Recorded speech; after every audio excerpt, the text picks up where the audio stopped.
자, 오늘 이 새벽에 하나님께서 우리에게 주시는 하나님 말씀은 사무엘하 1장 17절에서 27절까지 말씀입니다. 저와 여러분이 한 절씩 교독하도록 하겠습니다. 다윗이 이 슬픈 노래로 사울과 그의 아들 요나단을 조상하고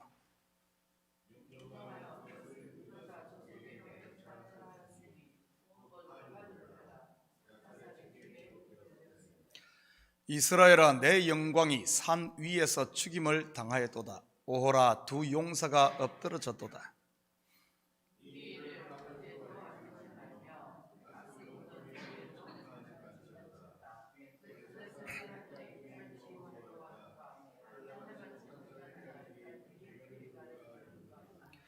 길보아 산들아, 너희 위에 이슬과 비가 내리지 아니하며 재물 낼 밭도 없을지어다.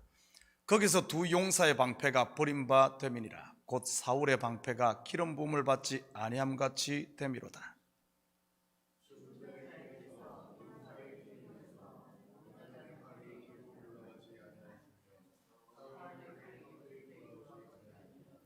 사울과 요나단이 생전에 사랑스럽고 아름다운 자이르니 죽을 때도 서로 떠나지 아니하였도다. 그들은 독수리보다 빠르고 사자보다 강하였도다.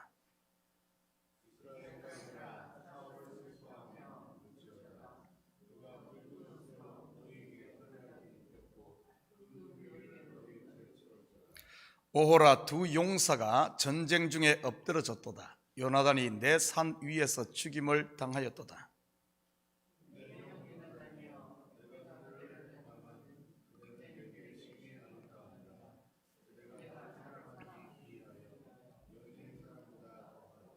함께 읽겠습니다. 오호라, 두 용사가 엎드러졌으며 싸우는 무기가 망하였도다 하였더라. 아멘.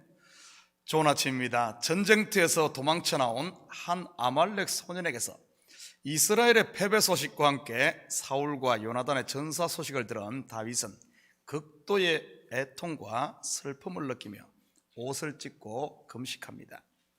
그리고 슬픈 노래를 지어 두 용사의 죽음을 애도하지요. 17절 18절입니다. 다윗이 이 슬픈 노래로 사울과 그의 아들 요나단을 조상하고 명령하여 그것을 유다 족속에게 가르치라 했으니 곧 활노래라. 야살의 책에 기록되었으되.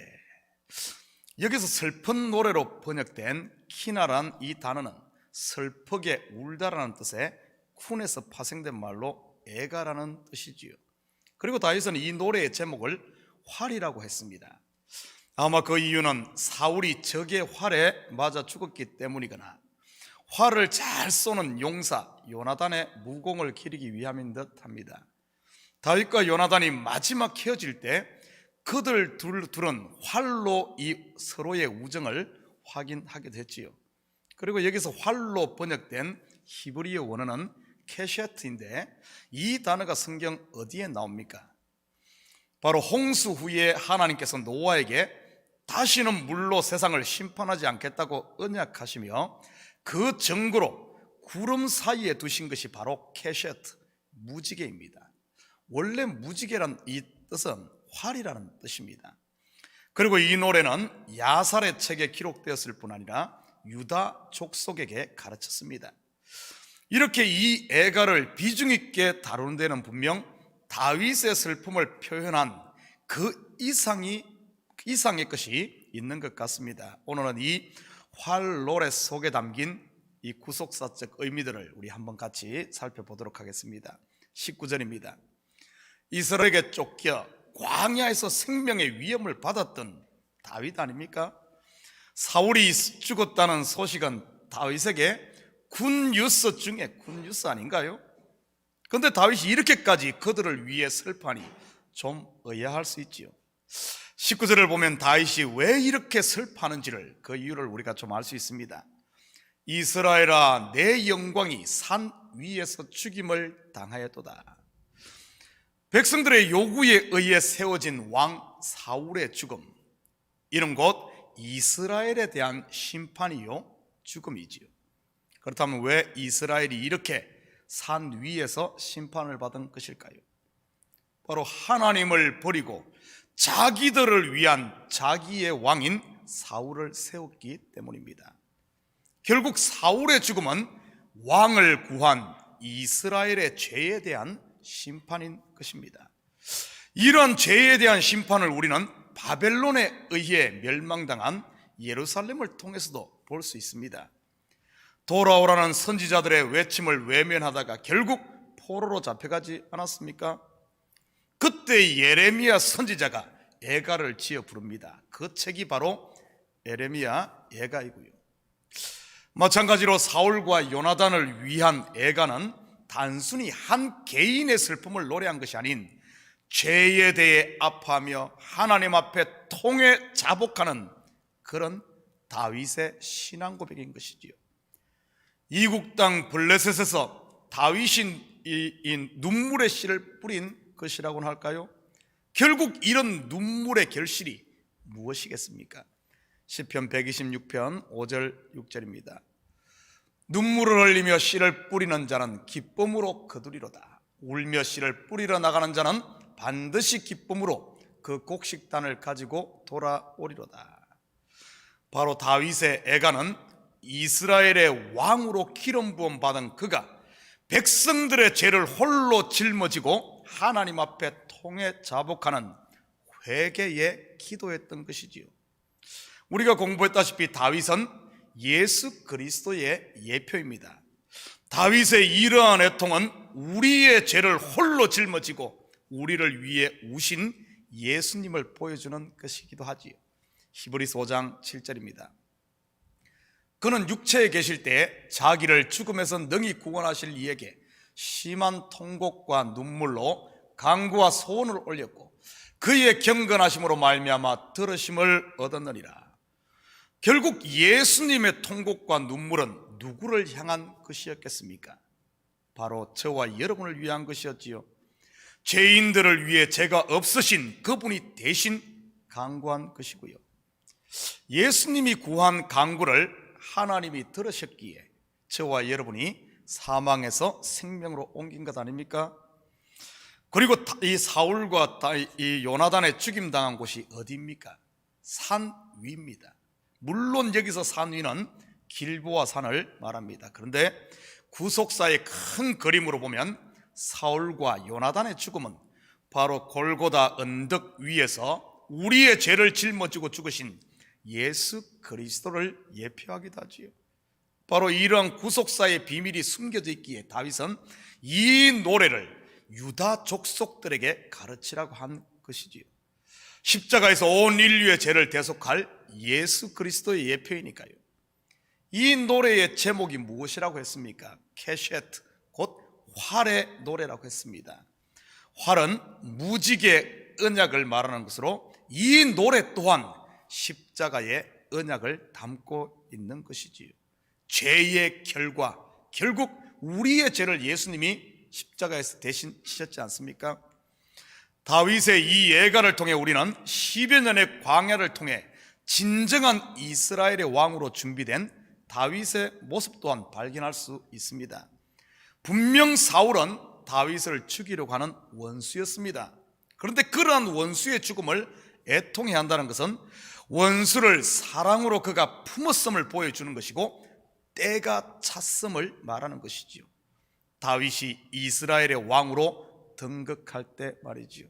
구속사의 그림으로 보면 때가 참에 하나님께서 그 아들을 이 땅에 보내는 때 말입니다. 그리고 우리도 또한 때가 참에 하나님이 보내신 이 복음을 아멘으로 받아들임으로 말미암아 새롭게 되는 것이고요. 다윗의 이러한 모습 속에는 하나님과 원수된 우리를 위해 자기의 독생자 십자가를 내어주시는 하나님의 사랑을 담고 있습니다. 또한 본문에는 하나님을 향한 다윗의 신앙 또한 엿볼 수가 있지요. 20절 같이 봅니다. 이 일을 가드에도 알리지 말며 아스글론 거리에도 전파하지 말지어다. 블레셋 사람들의 딸들이 즐거워할까, 할례 받지 못한 자의 딸들이 개가를 부를까 염려로다. 다윗은 하나님의 영광이 가리워지는 것을 못 견뎠던 사람입니다. 그가 거인 골리앗 앞에 나갔던 때도 하나님을 향한 이 불타는 그의 마음이 있었기 때문이지요. 다른 것은 다 참아도 하나님의 이름을 모욕하는 것은 참지 못한 그의 열정을 우리는 예수님에게서도 보게 됩니다. 요한복음 2장 17절입니다.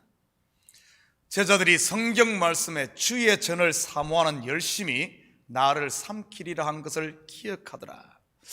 예수님께서 성전에 들어가 성전 안에서 소와 양과 비둘기 파는 사람들을 쫓아내시고 돈 바꾸는 자들의 상을 엎으시지요. 왜냐하면 하나님의 거룩한 전이 강도의 소굴이 되어 있었기 때문입니다. 예수님께서도 하나님의 영광이 가리워지는 것에 대해서는 용납할 수 없었던 것이지요. 그렇다면 예수를 주로 모신 우리 또한 어떠해야 할지 한번 생각해 보아야 합니다.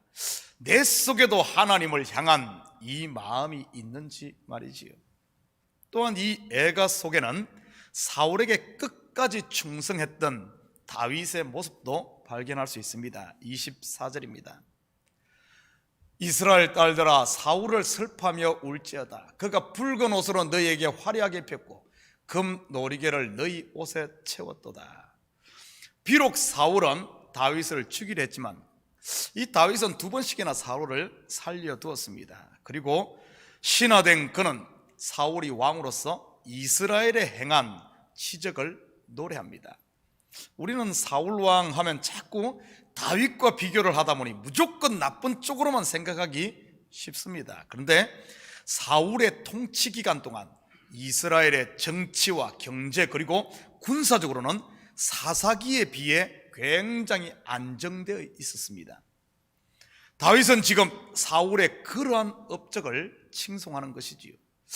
저는 미국에 살면서 가장 부러운 것 중에 하나가 퇴임한 대통령에 대한 예우입니다.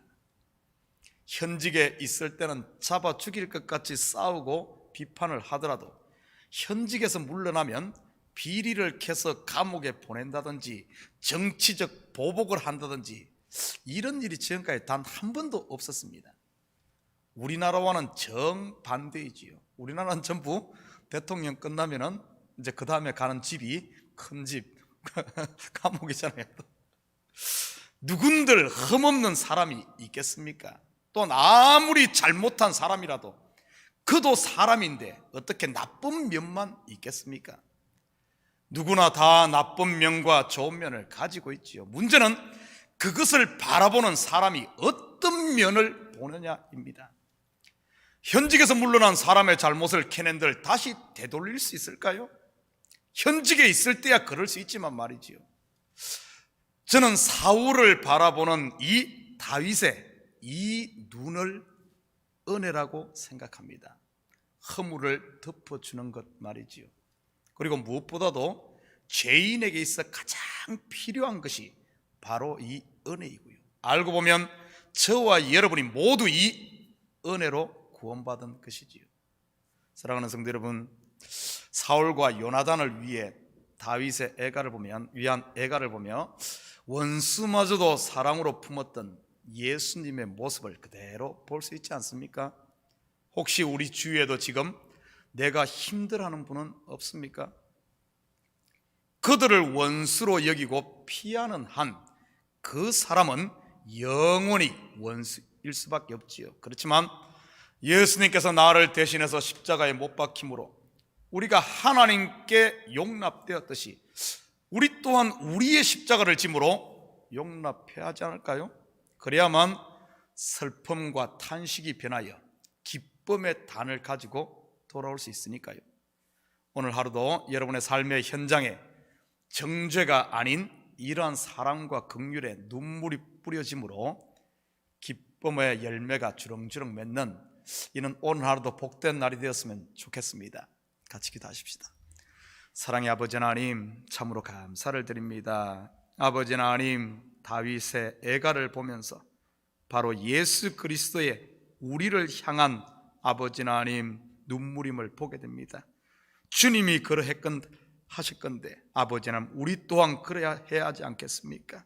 하나님, 이제는 더 이상 정죄나 미움이 아닌 그 짐을 내가 짊어질 수 있는, 그래서 내가 울 수 있는, 원수가 원수로 끝나는 것이 아니라 원수가 사랑으로 바뀌어지고 용납되어지는, 그래야 그 영혼들을 살려내는 이 시대 작은 예수로 사는 저희들 되게 도우시고, 이 새벽 기도할 때마다 우리 마음에 맺힌 것 있다면 주님이 우리를 풀어주은 것처럼 우리 마음에서도 다 풀어내는, 그래야 참된 자유와 평강이 임하는 저희들 되게 도와주시옵소서.